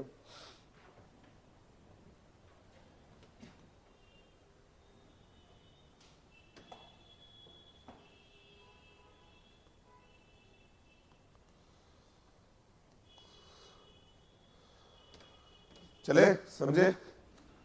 All agreements are contract. सभी एग्रीमेंट्स को कॉन्ट्रैक्ट माना जाएगा यदि, क्या है बोलो, यदि वो पार्टीज की फ्री कंसेंट से बने हो। आपकी इच्छा कैसे लेनी है हमारे को? फ्रीली। अब ये नहीं कि बंदूक रख दी सर पे, ला भाई अपने नाम कर प्रॉपर्टी में। करेगा नहीं करेगा? नहीं तो खर्च कर देंगे, निपटा देंगे। नहीं तो करेगा नहीं करेगा? करेगा या करनी पड़ेगी? जो चीज करना ना चाहते हो करनी पड़ रही है मजबूरी में, तो वो कंसेंट फ्री थोड़ी है। फ्री कंसेंट होनी चाहिए। जो आपकी इच्छा है, वो सहमति है, वो कैसे होनी चाहिए? फ्रीली। किसी दबाव, किसी प्रेशर, किसी धोखे, किसी के अंतर्गत नहीं होनी चाहिए। फ्री कंसेंट होनी चाहिए। किनकी? Parties competent to the contract. जो पार्टी है वो कॉन्ट्रैक्ट करने योग्य होनी चाहिए। क्या माइनर कॉन्ट्रैक्ट करने योग्य होता है क्या? नहीं। पार्टीज जो है वो क्या होनी चाहिए? Competent to the contract. और किस चीज के बदले होना चाहिए? Lawful consideration. जो बदले में मिल रहा है वो क्या होना चाहिए? लॉफुल। और आपके ऑब्जेक्ट भी क्या होना चाहिए? पर्पस भी क्या होना चाहिए? लॉफुल। और लॉ के द्वारा वॉइड डिक्लेयर ना किया गया हो। और वॉइड का मतलब क्या होता है? लिख लेना। वॉइड का होता है नॉट इनफोर्सिबल। लॉ ने खुद ही कर दिया, कोर्ट में नहीं आ सकते, तो फिर बात ही खत्म। वॉइड का मतलब होता है नॉट इनफोर्सिबल। क्या होता है बोलो? नॉट इनफोर्सिबल। तो सभी एग्रीमेंट को कॉन्ट्रैक्ट माना जाएगा यदि वो पार्टीज की फ्री कंसेंट से बने हो। कौन सी पार्टी? जो कॉन्ट्रैक्ट करने योग्य हो, लॉफुल कंसिडरेशन के बदले बने हो, लॉफुल ऑब्जेक्ट होना चाहिए, और लॉ के द्वारा वही डिक्लेयर ना किए गए हो। लॉ के द्वारा वही डिक्लेयर। जब लॉ ने कह दिया कोर्ट में नहीं आ सकते, तो क्या करने होगी? कई एग्रीमेंट ऐसे हैं जहां पे लॉ ने कह दिया कोर्ट में नहीं जा सकते, तो क्या करने होगी? जा सकते हो क्या? किसी को रिश्वत खिलाई, अब वो काम नहीं करके दे रहा, तो कोर्ट में जा सकते हो क्या? तो कई एग्रीमेंट ऐसे हैं जो लॉ के द्वारा वॉइड डिक्लेयर किए गए हैं, तो वहां पे आप कोर्ट में नहीं जा सकते। वॉइड का मतलब हमेशा याद रखना नॉट इनफोर्सिबल। नॉट इनफोर्सिबल मतलब आप कोर्ट में जाके अपना अधिकार नहीं ले सकते। तो आइए, ये जो स्टेटमेंट है इसे घोटे मार के पी जाना, क्योंकि इसमें से कई एसेंशियल एलिमेंट मिलेंगे, पर इतने ही नहीं, कुछ अलग से भी कराऊंगा। तो आइए इस स्टेटमेंट को पढ़ लेते हैं और इससे एसेंशियल एलिमेंट ढूंढ ढूंढ के अलग निकालते हैं, फिर उनको डिटेल में याद करते रहेंगे। ऑल सेक्शन 10 एसेंशियल एलिमेंट कहां दे रखे? बोलो, सेक्शन 10। अरे पूरा का पूरा लॉ कवर हो जाएगा इसमें भैया। एग्रीमेंट के ऊपर ऑफर एक्सेप्टेंस होता है, उसका अलग चैप्टर है।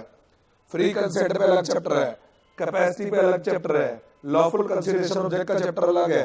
वॉइड एग्रीमेंट का चैप्टर अलग है। 5-6 चैप्टर इसी में निपट जाएंगे अगर ढंग से कर लिया तो। लेकिन चैप्टर बाय चैप्टर कराऊंगा, अभी तो फिलहाल झलक दिखा रहे हैं।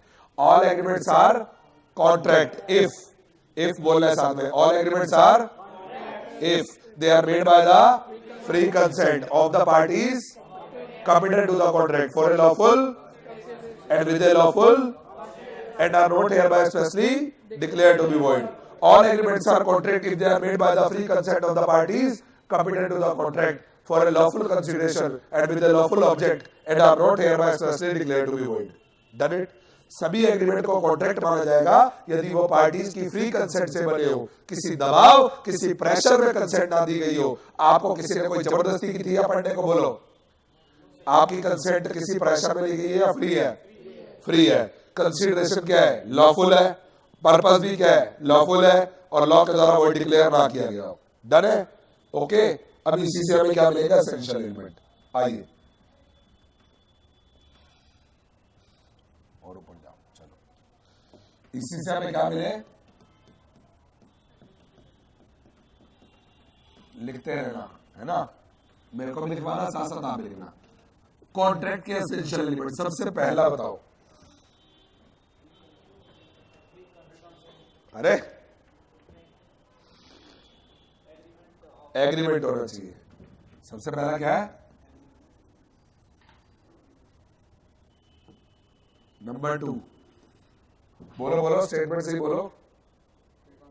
Free consent.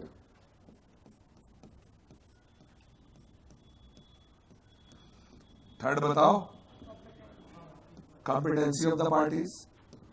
लिख बाद में लेना चाहे कोई बात नहीं, अभी मैं दे दूंगा आपको लिखने का time. Competency of the parties, very good. Lawful, चौथा है ना ये, लॉफुल कंसिडरेशन। अरे पांचवा बोलो, लॉफुल ऑब्जेक्ट। छठा बोलो, agreement not expressly, agreement not expressly declared to be void, declared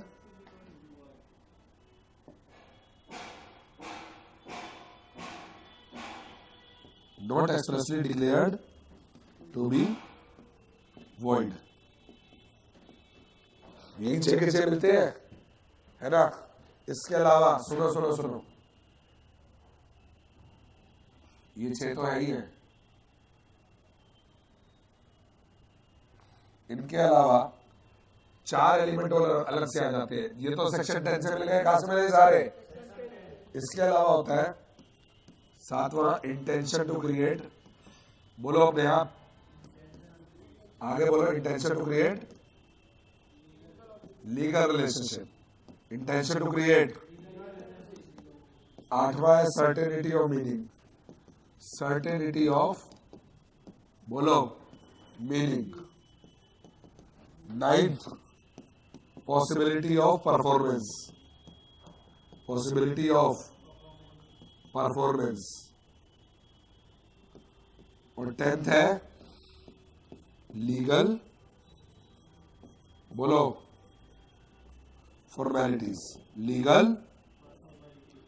तो रुक जाओ, लिख लेना, लिख लेना। 10 एसेंशियल एलिमेंट हमें पढ़ने हैं। 6 तो कहां से मिल गए? सेक्शन 10 से। 6 तो कहां से मिल गए? और 4 वो है जो सेक्शन 10 में कवर नहीं है।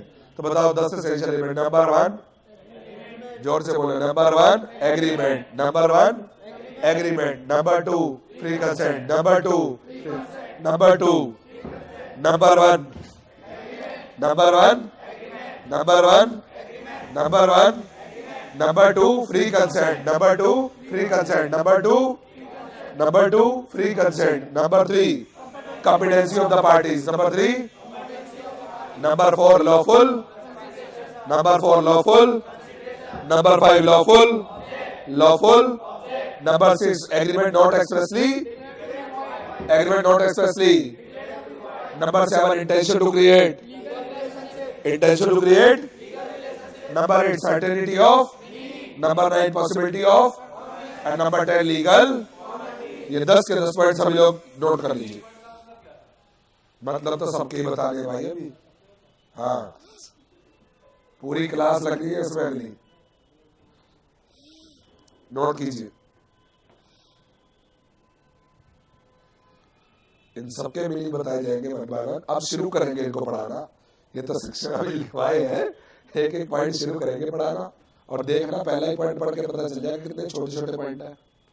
इतने छोटे छोटे पॉइंट है।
चले आगे।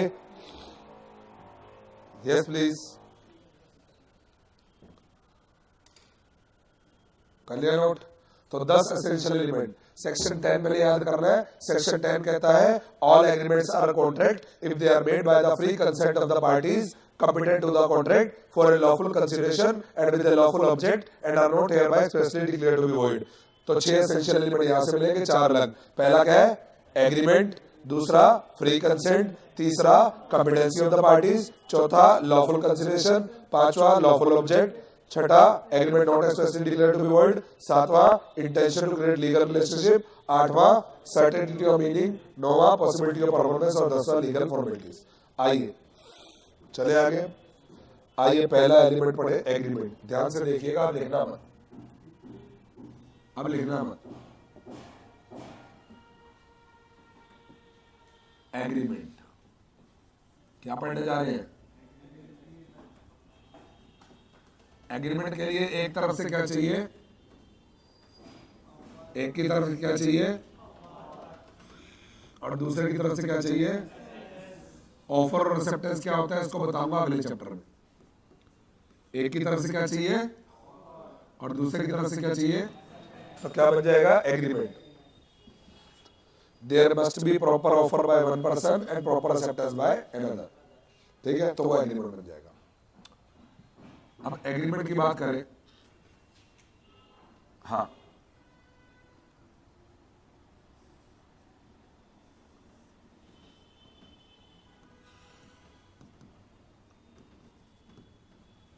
एग्रीमेंट की बात करें तो पहले तो ये लिखना है आपने, there must be proper offer by one person and proper acceptance by another. Agreement के लिए, ठीक है। एग्रीमेंट कैसा हो सकता है?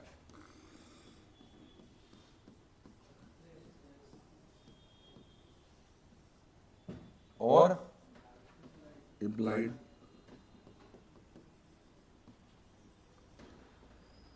एक्सप्रेस एग्रीमेंट क्या होता है? ध्यान से फोकस कीजिए। An agreement which is made by words, an agreement which is made by words, either spoken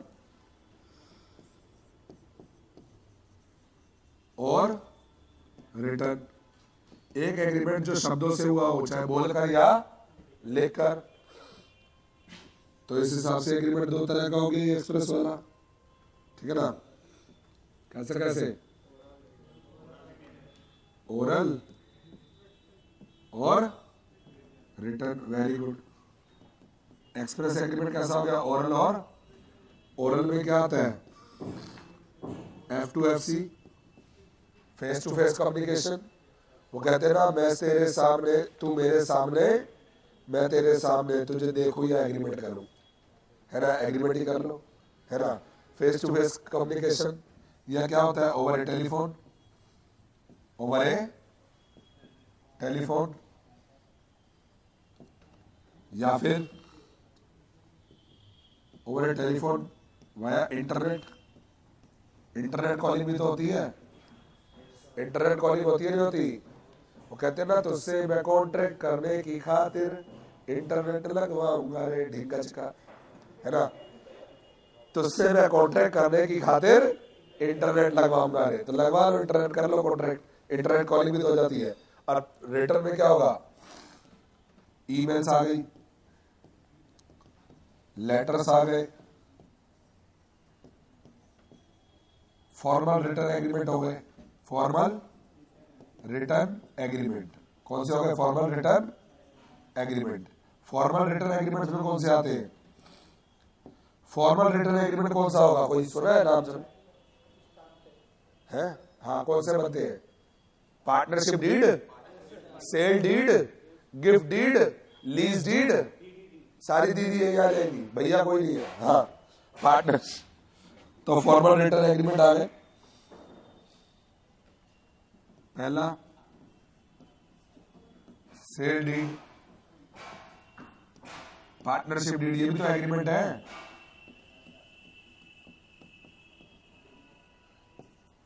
lease deed, किराए पे देते हैं property etcetera. Done. Is it clear everyone? ये क्लियर हो गया? एक्सप्रेस एग्रीमेंट क्लियर हो गया? अब आते हैं इम्प्लाइड पे। मेरे पास फेज बहुत है, टेंशन ना लो। An agreement which is made otherwise than by words spoken or written, otherwise than by words, otherwise than by words spoken or written, an agreement which is made otherwise than by words spoken or written। तो implied agreement क्या हो गया? which is made otherwise than by words spoken or written, जो बिना बोले और बिना लिखे किया गया। अब इसमें क्या आ गया? ये भी दो तरह के होते हैं, implied by action, implied by action और implied by law. Implied by action और इम्प्लाइड बाय लॉ, स्पेस चाहिए। इम्प्लाइड बाय एक्शन और implied by law. Implied by action क्या होते हैं? Which are inferred or arise, which are inferred or arise by the conduct of parties, जो parties के व्यवहार से बनते हैं। which are inferred or arise by the conduct of parties, जो parties के व्यवहार से बनते हैं, इन्हें क्या बोलते हैं? tacit contract। क्या कहते हैं? tacit contracts। क्या कहते हैं? बोलो ना। जो parties के व्यवहार से बनते हैं क्या कहलाएंगे? बोलो। Tacit contract. कैसे? एग्जाम्पल, टैसिट कॉन्ट्रैक्ट क्या होगा? पहला, obtaining cash through ATM, obtaining cash through ATM. DMRC नाम सुना है? Smart card system.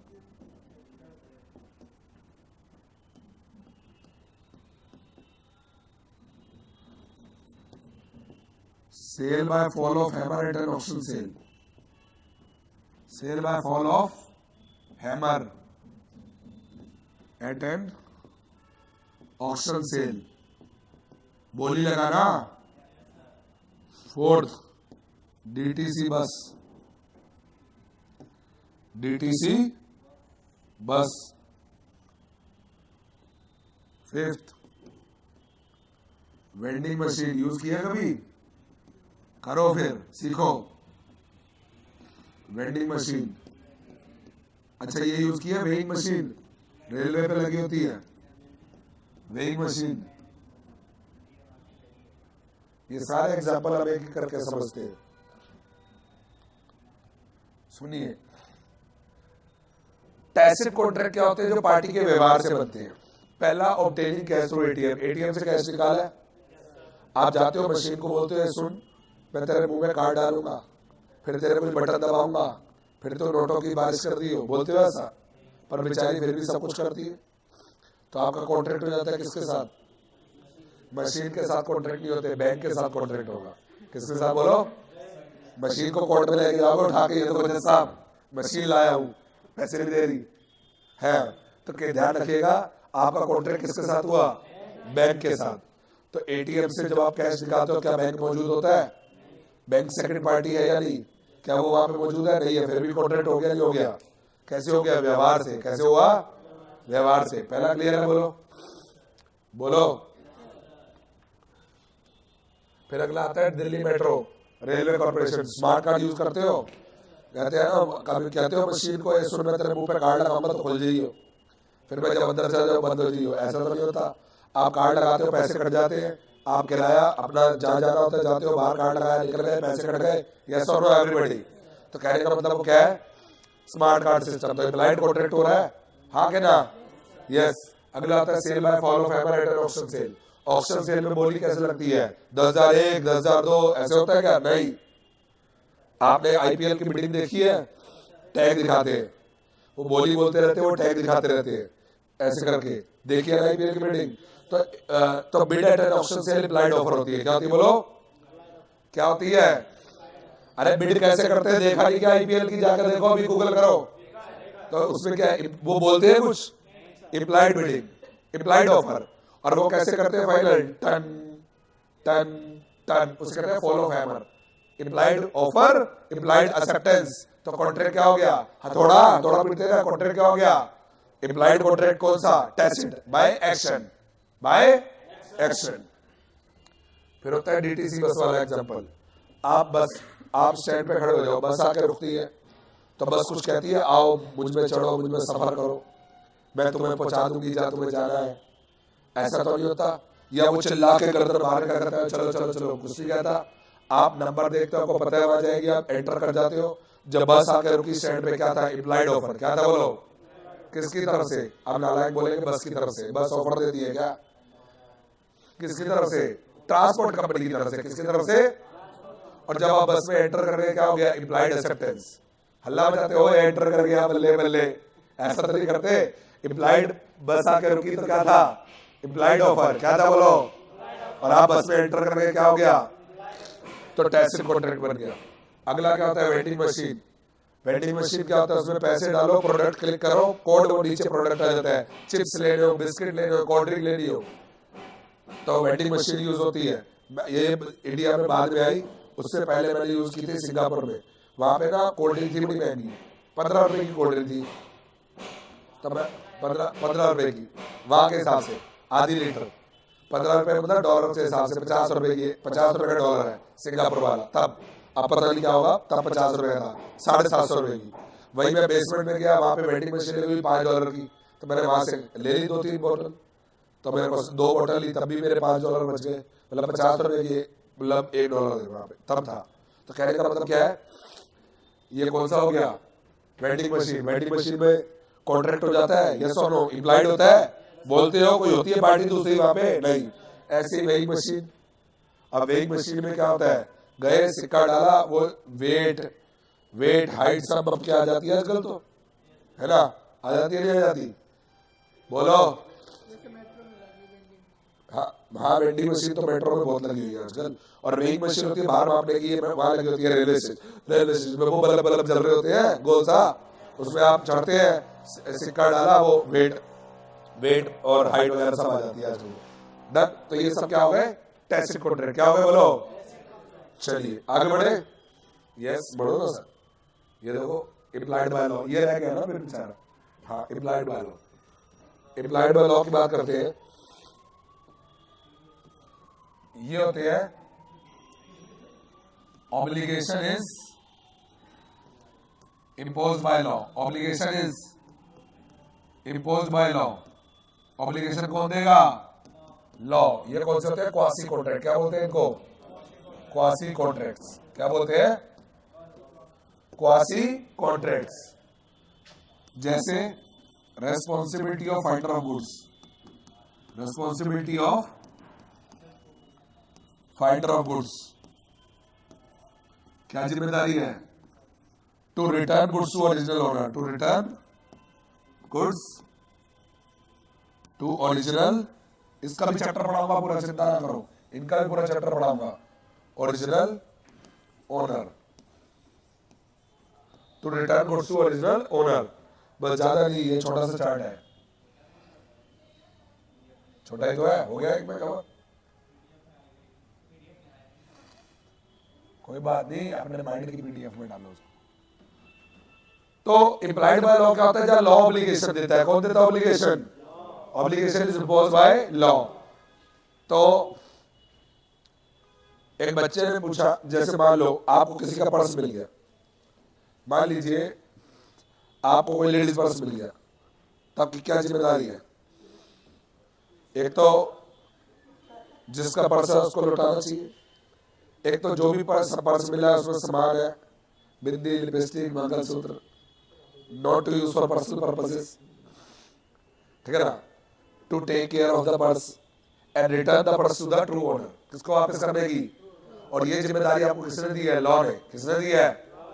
तो एक बच्चे ने पूछा, मदान सर टैसिट कॉन्ट्रैक्ट और क्वासी कॉन्ट्रैक्ट में क्या अंतर है? मैंने कहा बेटा टैसिट कॉन्ट्रैक्ट किए जाते हैं, क्वासी कॉन्ट्रैक्ट हो जाते हैं।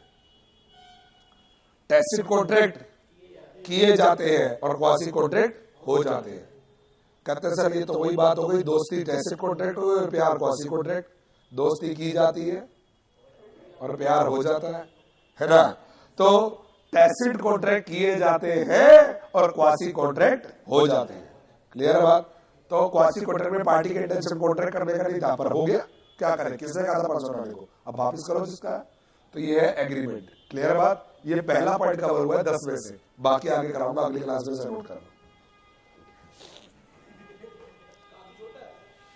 बस खत्म, छोटा सा था आज, इतना ही पढ़ेंगे, बाकी अगली क्लास से करेंगे। लीजिए नोट कीजिए,